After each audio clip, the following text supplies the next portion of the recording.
Welcome back, Interior Alaska. Mike Fussell here with your latest local action, and we're now deep into the high school football season. The North Pole Patriots hosted the Kodiak Bears in a game that would be neck and neck through the final whistle yesterday evening. With everything coming down to the fourth quarter, Laffy Skips would save it all for North Pole with an 11-yard touchdown run at 4 minutes left in the game, but the Bears held strong until the very end. A Kodiak QB sneak put them just 4 points away from the Patriots with a score of 52-48 with just 2 minutes and 47 seconds left until the game was over. Turnovers would put the Bears in a position to score with just seconds left on the clock, but the Patriots defense would hold Kodiak back. North Pole goes on to take the victory 52-48. Quarterback Dew Rogers helped the Pats finish on top with 287 yards. With the win, North Pole clinches the Southeast Conference title and a top seed in the playoffs.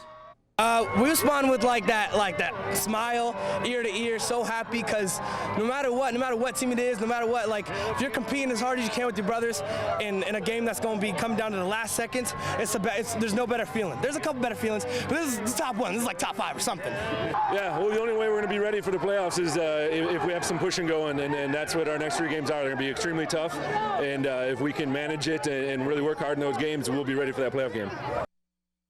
And the Monroe Catholic Rams played the Voznesenka Cougars at the Big Dipper earlier today. It was wet and chilly on the field, but that had no effect on the Rams. They would first get on the board early in the second quarter, and from then on they would go on a whirlwind scoring run. By the end of the third quarter, Monroe would be up 44-0. Strong defensive play started the Rams deep in Cougar territory many times.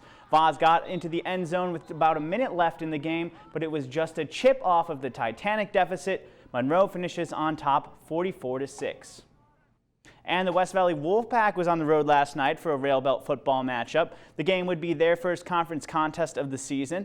The Wolfpack met up with the Wasilla Warriors, and West would wake up from their previous weekend slump with a 54-7 win. Joshua Cummings ran for 96 yards with 3 touchdowns to help edge the Wolfpack over the Warriors. Zach Lester threw for 185 passing yards, connecting for 2 TDs in the end zone.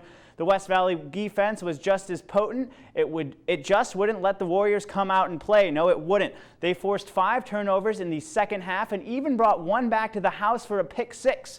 West Valley will play Colony here in Fairbanks next weekend. And football players weren't the only ones braving the wet and cold conditions earlier today. Around 30 runners met up at UAF for the 4th annual Troth Yada Run for the Park. The 5K course looped around the green space by the same name and was an official Running Club North event. The park and race celebrates the Alaska Natives who came to the hill to share farming knowledge with other settlers. Christian Hunter took the top spot this year in the overall race. He came in far ahead of the rest of the pack with a time of 23 minutes and 18 seconds. Hunter says despite the poor cold conditions, he felt he ran a good race. It was good. I did good on it. I keep my pace up. I feel very good about this running. Like, I've improved myself in running when I was in Minto, practicing a lot and all that. And this race was good. Kind of cold too. My hands are numb too, grinding. And it's that time of the year again. The Fairbanks Ice Dogs laced up their skates for their opening game of the season. The Dogs took on the Kenai River Brown Bears at the Soldotna Sports Club. Logan Coombs would be the first to spice things up on the ice, finding the back of the net late in the first period. And just seconds later, Tyler Tomberlin would keep the momentum alive with a shorthanded goal. The Dogs would go into the first, break up 3-0 and double the tally in the second, with Kenai only getting into the sweet spot once for a 6-1 score after 2. The Brown Bears would tack on another point in the third, but it was not enough to outpace the Ice Dogs. Fairbanks wins it 6-2.